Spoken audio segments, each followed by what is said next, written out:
Well, you're going to really enjoy this conversation, and it's going to be so helpful to everyone who's listening in. So we want to start first by asking you if you remember what we're talking about being in the receiving mode. Can you feel what being in alignment with who you are feels like? Yes. And can you feel how being mad at someone is not being in alignment with who you are? When you're mad at someone, you're in that sort of a receptive mode.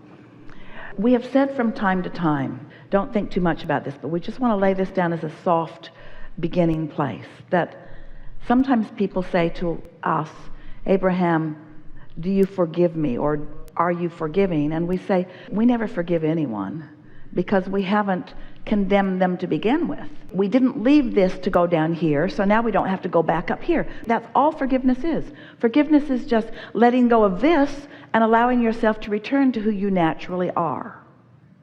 That makes perfect sense, doesn't it? Yes. So, we want you to hear this in a way that you have never heard anything as clearly. So we're going to speak slowly and maybe even loudly, because we really want you to get this. And it ties into what we were talking about earlier about reacting to things. So you and your mother were having this thing where you were reacting to each other all of the time. And when she reemerged into pure positive energy, she stopped spewing that stuff that you were reacting to. Did that help? Yes. Did you understand what we just said? In Yes. other words, she was part of all of that, but when she reemerged into non-physical, she left behind all the things that she was stewing over, or troubled over, or worried about, or fussing about. She left all that behind, and she became a different vibration. And in the absence of that other vibration, it was easier for you to do the natural thing of reemerging. Not only that, not only did she let go of all of the negative, she became pure positive energy, and she was focused with you. Pure appreciation of that which you are. And that's why, especially in those early days, immediately following all of that, you felt the relief of letting go. So being in alignment, the analogy that we've offered is effective. You always understand it. Is imagine a cork bobbing up here on the surface of the water. And let's, for the sake of this analogy, call that alignment or pure positive energy. You can hold that cork under the water, but when you let go of it, it's going to bob right back up there because that's what is natural. And so, same thing. When your mother made her transition, she bobbed right back up there. And it also made it easier for you because, like so many, like almost everybody, to some extent, you were living a sort of conditional life that was harder when the two of you were sort of squabbling over this and that. It was immediate. I just forgave her, and I thought, why have you been so silly all this time? But let's use different words. Instead of saying, I forgave her, let's say what really happened. I stopped reacting to the mist that she was spewing because she stopped spewing the mist. Can you hear that? But still in that, it's a little conditional. In other words, we wish for all of you not to be reacting because there are always people around who have the potential of getting your goat, so to speak. And we want your goats to be ungettable. We want your buttons to be unpushable. We want your feelings to be unhurtable because you're mastering thought and therefore alignment. So another way of saying it is, I just let go of what was holding my cork under the water and then I felt better. It really is that simple. And is that how you do it for yourself then? Because I feel sometimes like I have this struggle inside of me. I'm fighting against myself. Feel good, don't feel good. It's just... About what? Just about maybe, if I look at my mother, for example, did I do everything right when she was dying? Did I help her all that I could? Was I patient enough? And I feel like I blame myself Well, here's the thing. This is another very important way to understand the emotion of forgiveness or unforgiveness. When you feel emotion that feels awful to you, sort of like what you were just describing there. Yes.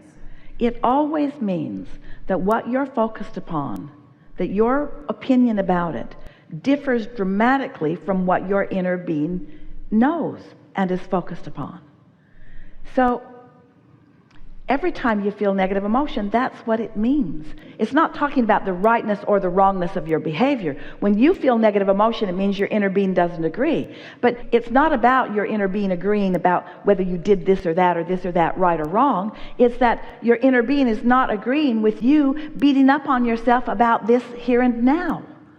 You're going to go back and undo all of that and take back all those words and get her to say different words to you? Are you going to meet her before she even gave birth to you and make sure that she's in the receptive mode? Are you going to go back a generation and meet her mother and meet those that she lived with and make sure that they treated her well so that they were in the receptive mode so that she could be in the receptive mode so that you could be in the receptive mode? Going to go back and do all of that?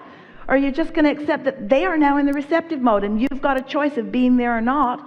And you can find all kinds of reasons not to be there and beat up on yourself and experience what that feels like because your inner being sure isn't going there with you. Or you can find some other thoughts. You can change the subject altogether if that's what's necessary. I do try to do that. I try to think about, I was grateful to her, all the things that she did for me. She was a wonderful mother in a lot of ways. You see, it's like the conversation that we just had.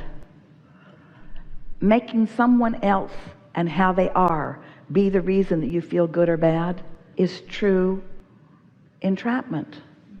And so sometimes someone comes into your life experience and just isn't willing to be what you need them to be in order for you to feel good.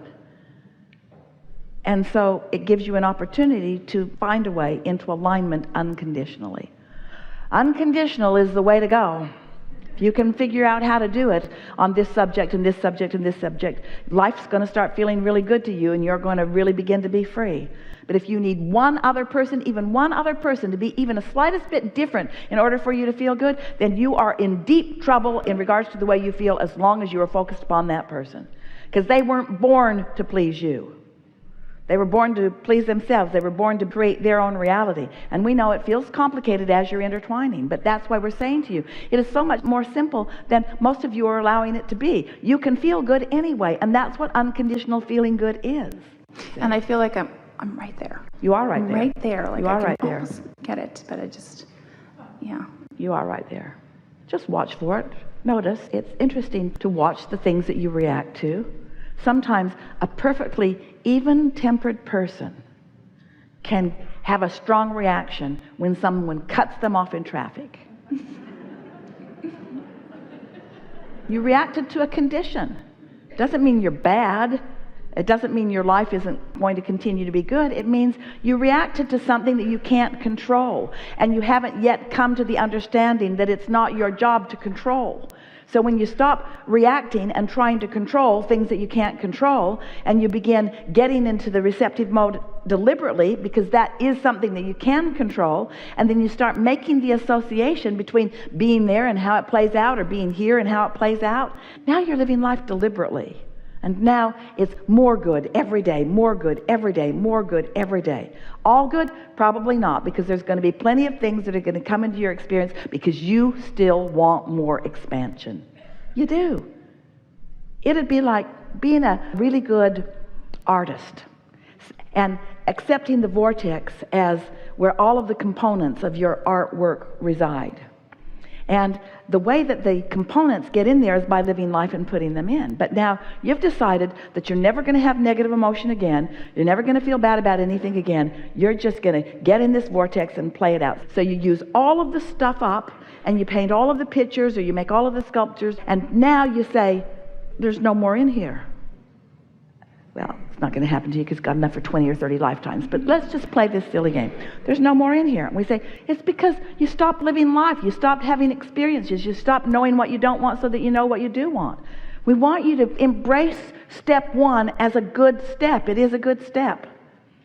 You see, we want you to stop beating up on yourself for anything, because your inner being never will.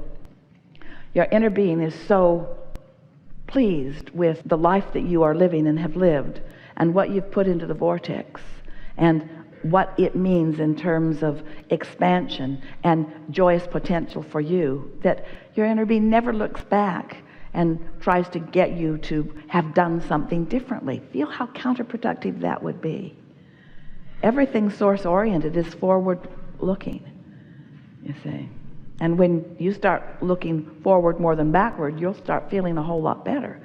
when you stop trying to explain how you got to where you are and just decide from where you are where you now want to be, things will get really easy. You see what we're getting at? So you don't want to relive your childhood or relive your relationship. You just want to take it for what it is now. And what it is now, oh, you have the potential of having some really wonderful conversations and experiences with your mom looking in and having her opinion from where she now is. And when you line up with what she thinks now, you're really going to like it.